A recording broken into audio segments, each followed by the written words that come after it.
नमस्कार, मैं हूं आपके साथ प्रदीप आजाद। कहते हैं कि राजनीति में कब क्या हो जाए कुछ कहा नहीं जा सकता, क्योंकि कई बार वो चीजें देखने में आती है और कई वरिष्ठ नेता भी इस बात को मानते हैं कि राजनीति में जो होता है वो दिखता नहीं और जो दिखता है वो होता नहीं। और राजस्थान के कुछ नेता ऐसे भी हैं कि जो काम करते हैं लेकिन दाएं हाथ को पता नहीं लगता कि बायां हाथ क्या कर रहा है। कहने का मतलब कुछ भरोसा नहीं कि राजनीति में, सियासत में, पॉलिटिक्स में कब कैसा माहौल बन जाए, कौन किसके पक्ष में हो, कौन किस पार्टी में चला जाए और किसकी कुर्सी खिसक जाए और किसे कुर्सी मिल जाए, चाहे ऊपर वाला छप्पर फाड़ के उसे दे दे। लेकिन राजनीति और ज्योतिष जब दोनों को हम मिलाते हैं और दोनों को जोड़कर जब बात करते हैं तो कई रोचक चीजें निकलती है। जब ज्योतिष और सियासत को जोड़ते हैं तो ज्योतिषीय क्षेत्र के लोग सीधे तौर पर ऐलान करते हैं, भविष्यवाणी करते हैं और जो ग्रह नक्षत्रों के आधार पर जो बात रखते हैं उनमें कई बार कई चीजें सामने भी निकल कर आती है। बहरहाल आज जानेंगे कि राजस्थान की राजनीति में जो तस्वीरें चल रही हैं, जो माहौल चल रहा है, आखिर ये कब तक ठंडा होगा? क्या नेताओं की कुर्सियां बदल दी जाएंगी? क्या हाई कमान किसी पर गुस्सा या किसी से ज़्यादा प्यार हो चुका है? कहानी क्या है राजस्थान की राजनीति की? इसी मुद्दे पर चर्चा होगी और चर्चा के लिए हमारे साथ मौजूद हैं डॉक्टर अनीश व्यास, ज्योतिषाचार्य। डॉक्टर अनीश जी, आपसे जानना चाहेंगे कि राजनीतिक रूप से नहीं, राजनेताओं से तो हम बात करते ही हैं कि क्या चल रहा है और किस तरह से देख रहे हैं, लेकिन ज्योतिष के अकॉर्डिंग, अगर ज्योतिष के हिसाब से देखा जाए तो राजस्थान में जो ये माहौल चल रहा है, आखिर इस माहौल के पीछे की कहानी क्या है? क्या इस माहौल में भी बदलाव होगा या नहीं? जय श्री पाल जी, सभी दर्शकों को मेरा सादर नमस्कार। देखिए प्रदीप जी, ग्रह गोचर चलते रहते हैं, वैसे राजनीति में एक अगले मिनट में क्या हो पता नहीं चलता है। लेकिन अभी कुछ ग्रहों का जो बदलाव हो रहा है, अक्टूबर आज शुरू होने के बाद में दूसरा दिन है, आज रविवार है जी। और आप देखिए कि पिछले दो जब आपका हमारा प्रोग्राम हुआ था उसमें कहा गया था कि सचिन पायलट जी को उच्च पद, लाभ का पद मिलेगा। जरूरी नहीं वो सीएम बने, जरूरी नहीं वो प्रदेश अध्यक्ष बने, जरूरी नहीं कुछ और भी बने, लेकिन बनेंगे जरूर। और अशोक जी के राष्ट्रीय राजनीति जाने में कुछ अड़चन है, कुछ रुकावटें हैं। अभी तक तस्वीर क्लियर हुई है, जिसमें 30 तारीख को नामांकन भी हो गया था और अशोक जी ने नामांकन नहीं भरा। तो कहीं न कहीं ग्रह गोचर ऐसे चल रहे हैं, जैसा कि आपको बताया कि अशोक जी के राहु की दशा चल रही है और राहु में गुरु चल रहा है। वही उदाहरण मैंने दिया था जो बिडेन का, और सचिन जी के मैंने कहा था शनि चल रहा है।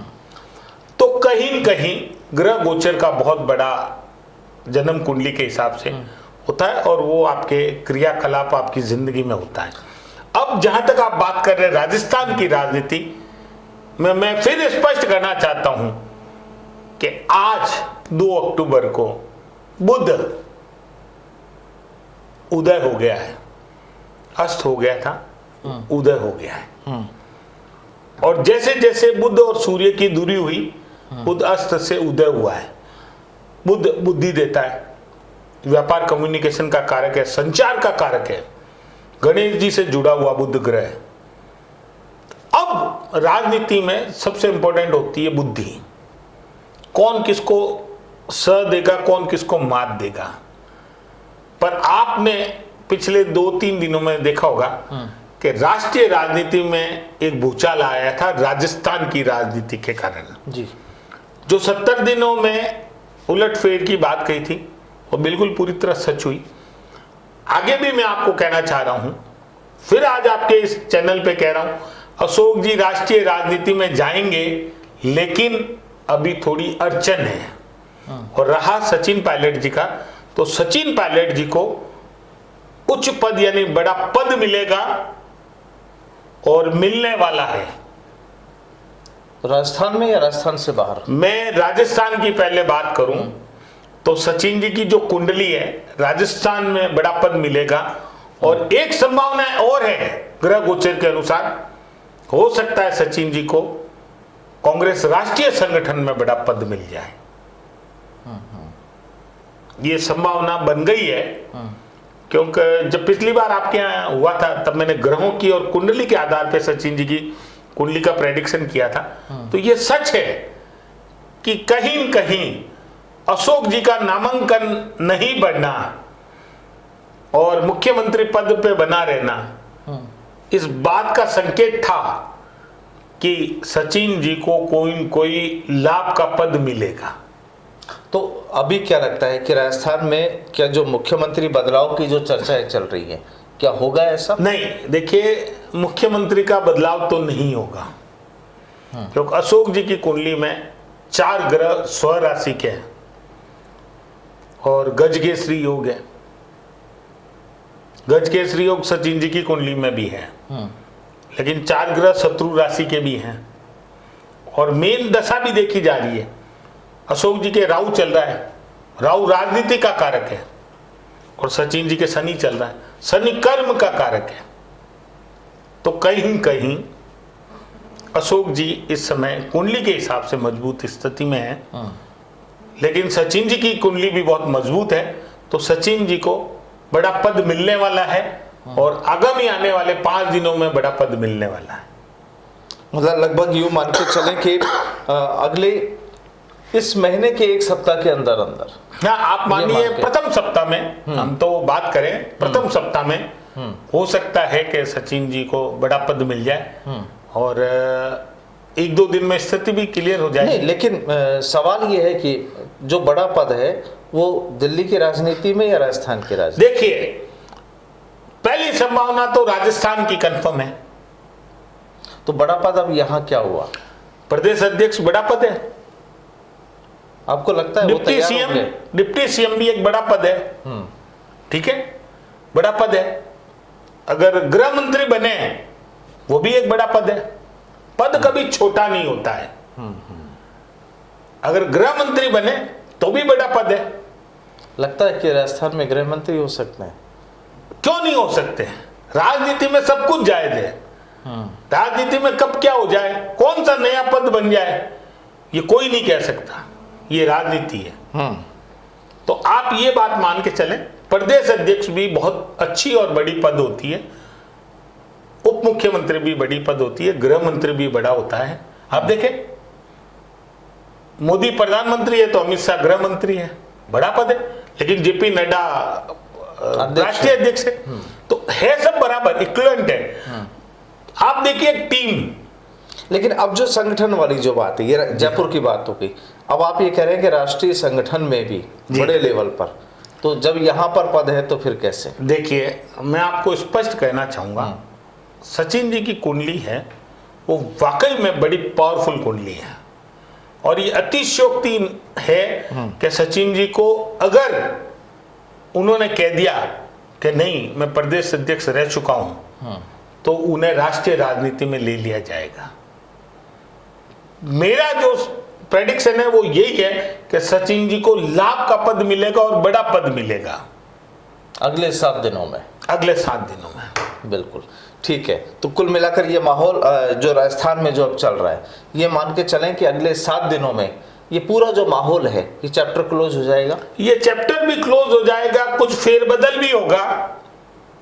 हो सकता है कि कुछ पद इधर उधर हो, कुछ व्यक्ति इधर उधर हो, कहीं न कहीं एक टीम को सेट करने का मैसेज दिया जाएगा। एक ये मैसेज दिया जाएगा कि हम सब एक हैं।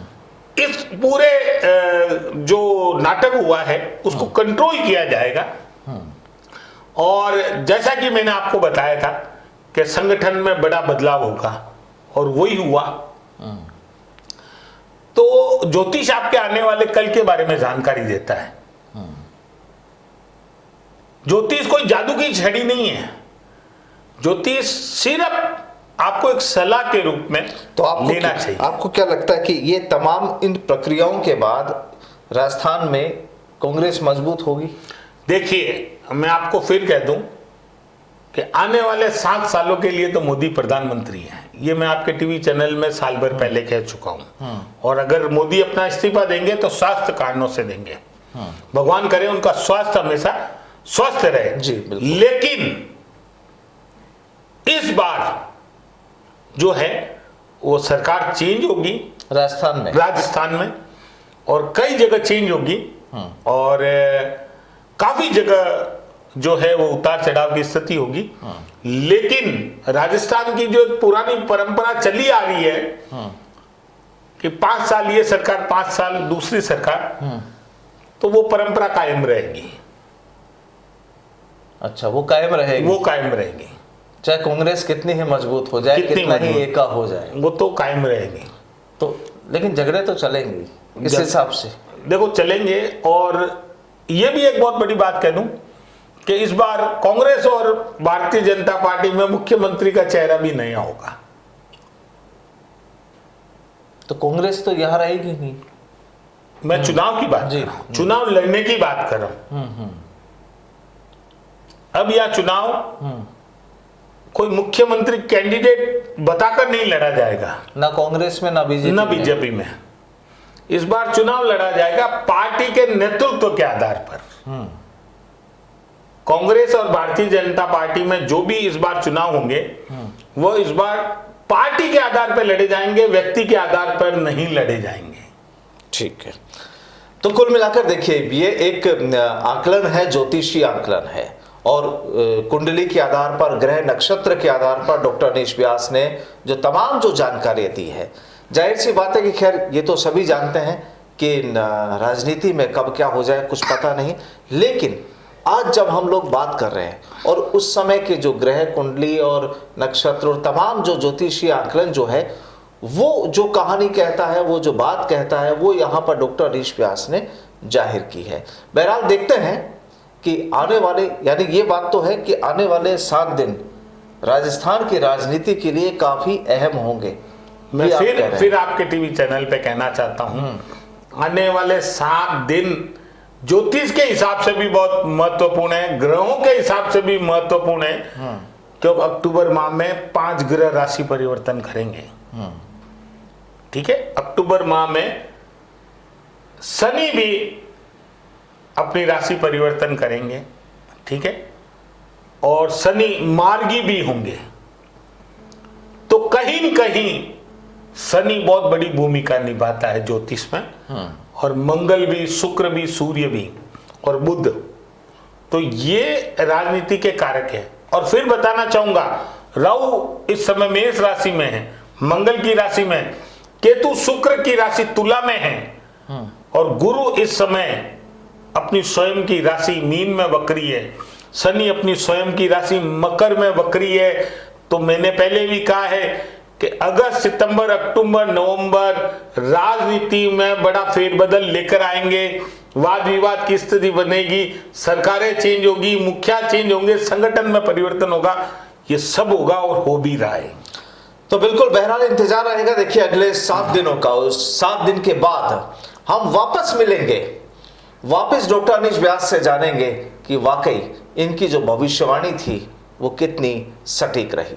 बहरहाल बहुत बहुत शुक्रिया अनीश जी हमारे साथ जुड़ने के लिए। फिर मुलाकात होगी। नमस्कार।